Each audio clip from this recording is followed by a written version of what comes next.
What's up, everybody?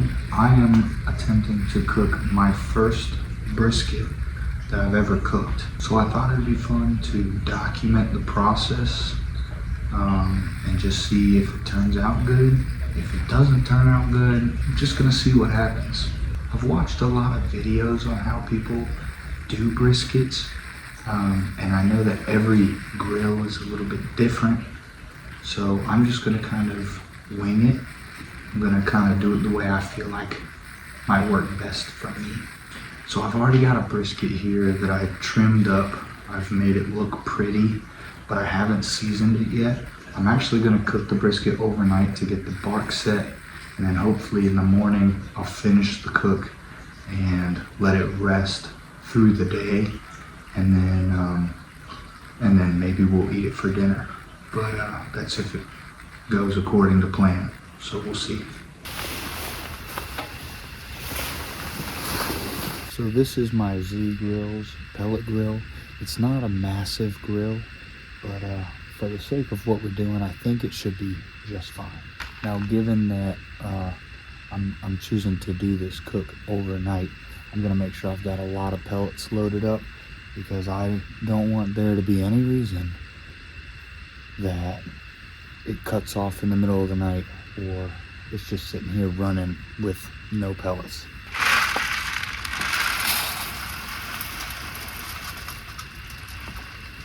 Now you might say, Cam, you're a professional grill master. What type of pellets do you use?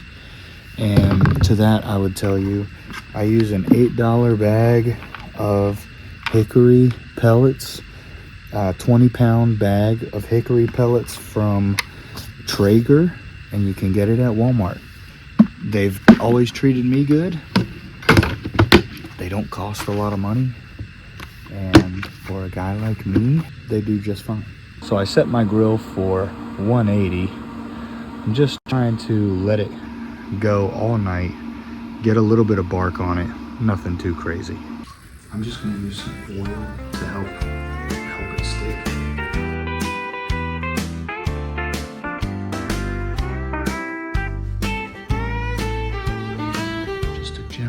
Kind of look about it. Looks like a brisket. I'm gonna go ahead and clean up my area while the grill is heating up, or else my wife will kill me in the morning. And I'll let you see what it looks like when it goes on.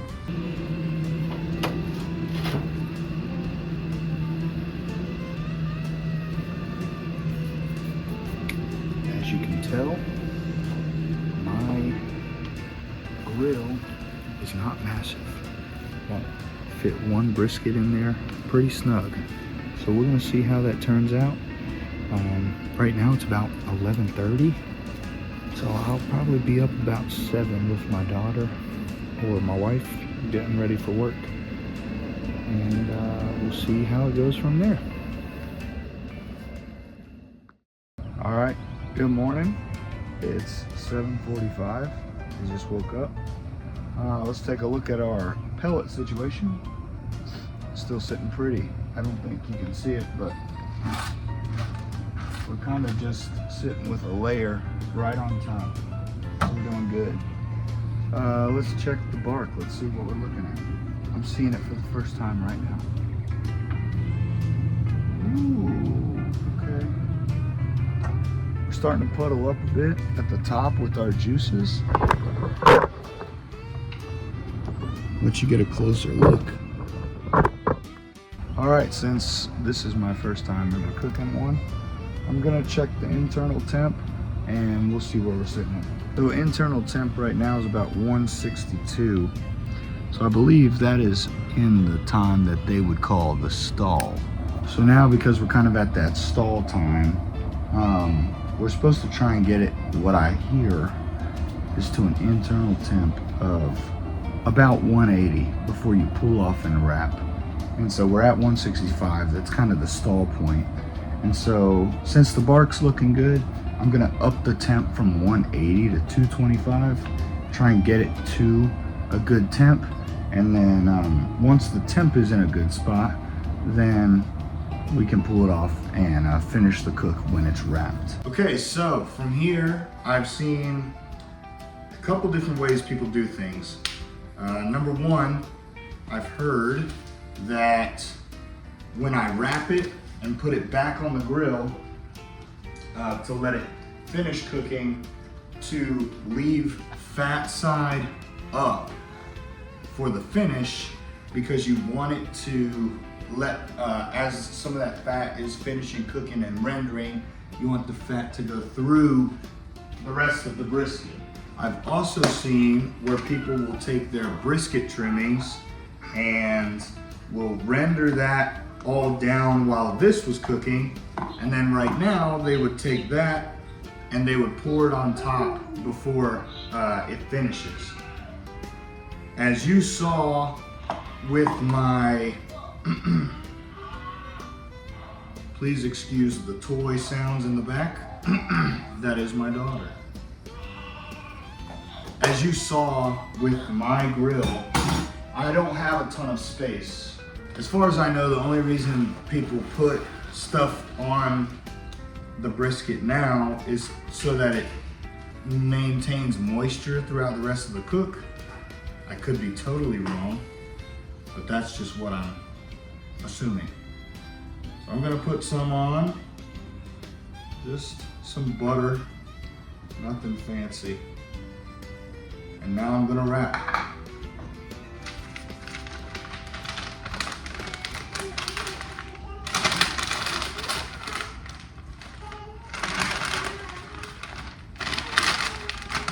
Okay, now this is fat side up.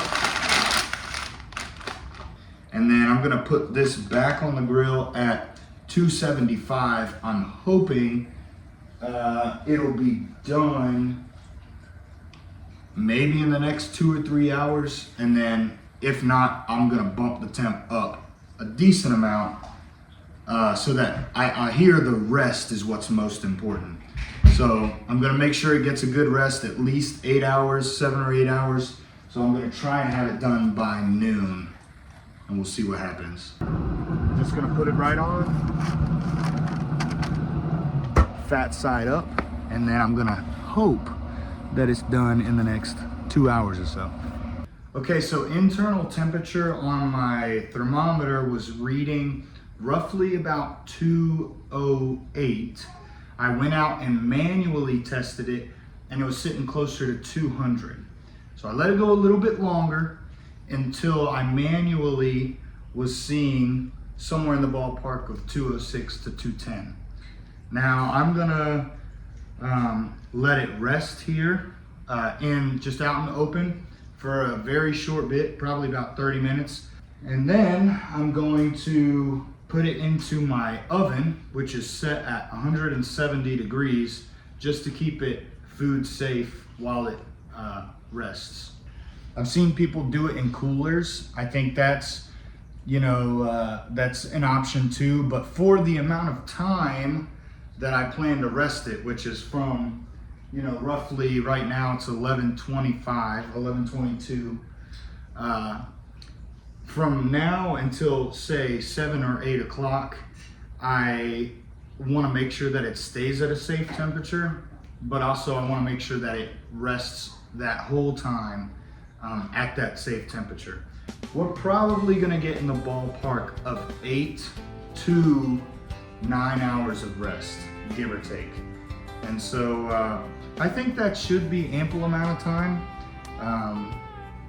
But right now I can tell you, it smells great. It smells really good. I'm curious to see what it looks like inside, but I'm not gonna open it.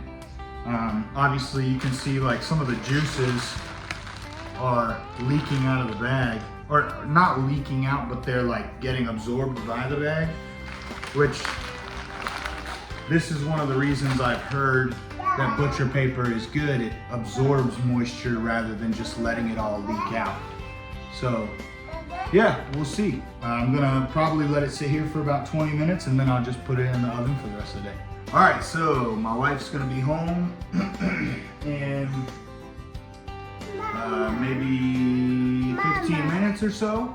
So I'm gonna go ahead and take the brisket out, let it start cooling down a bit so that I can cut into it once she gets here. Now, I will say, in the base of my pan here, there is some droppings, not like deer poop, but some sort of leakage. So I'm assuming that is either fat that has rendered out, or that is maybe the butter leaking its way out. Either way, I know it's juicy. Now, I'm curious to see the final result. I'm not sure if it's gonna be perfect, but I will say, it looks pretty greasy. It's juicy. It's not grease. Oh, it looks like butter. It's fat that has rendered. So that was extra. And here's the main guy. So let's see.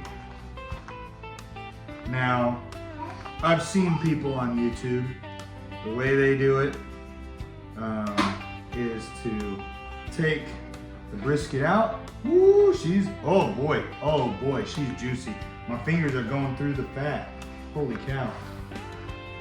Put the brisket down, and then they'll take this and they'll just kind of let it dump out over top of it. They might even wring it out a bit to let some of this fat get back on it. Now, some of you might think this is unappealing, but all that this is that I'm putting over it is fat from the meat, the intermuscular fat, the fat from the top of the brisket.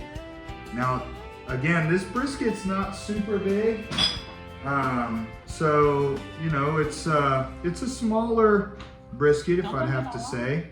Well, I'm actually trying to get some of the fat onto the cutting board so that I can kind of cut it into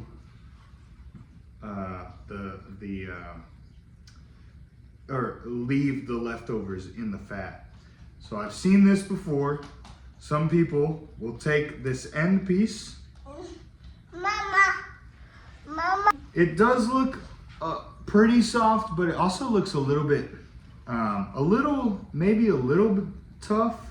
Mama. But this piece I know is often just kind of, it's kind of like a burnt end. People say this is really good, so let's see. Nice. Good smoke flavor. Definitely for someone like Tiff who doesn't prefer the fattier pieces, it's definitely up her alley. And then somewhere around here, people will typically cut their brisket. And then this half is the flat. While this half is the point, this is the fattier portion. So let's get a couple cuts here. Let's see what we're working with. Bark's not bad. I will say I don't have a professional set of cutlery. I mean, hey, can you bring that close, Tiff? I mean, she looks pretty good. Now, the question is the squeeze test. So let's lower it down. Let's see if some juice flow out. Oh yeah, there's definitely some juice. Ooh. All right, we'll keep some of that for later. So let's take a little bite of this would be the flat. So, well, let's take this first piece while we're here. You want to taste it? I think this will be more of Tiff's realm. Oh my gosh, it's so tender. You want to do a bite? I don't think it's. My piece is falling apart. All things considered, I don't think it's as tender as I was hoping it would be. Maybe you take that piece this time. I'll take this piece. My other piece was more tender. On the top of it. less fat in this portion than this portion. So I think this portion will be a little bit softer. Take it and turn it 90 degrees and then cut it there. And this little piece of fat is not really beneficial to anybody. So you can take it off, give it to the dogs, whatever the case may be. So let's cut this guy. This will be the, oh yeah, this will be the juicier portion. And as you can see, very clear separation between the two portions here.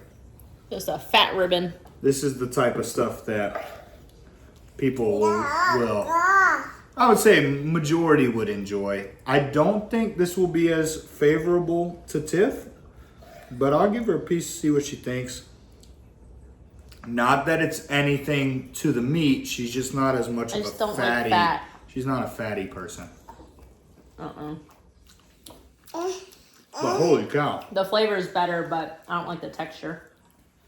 Yeah, that's it. There you go. That's the good stuff. Dune says she wants a piece, but I'm not going to give her one of the fattier pieces because I think she's a bit young to take it. Let's see what you think.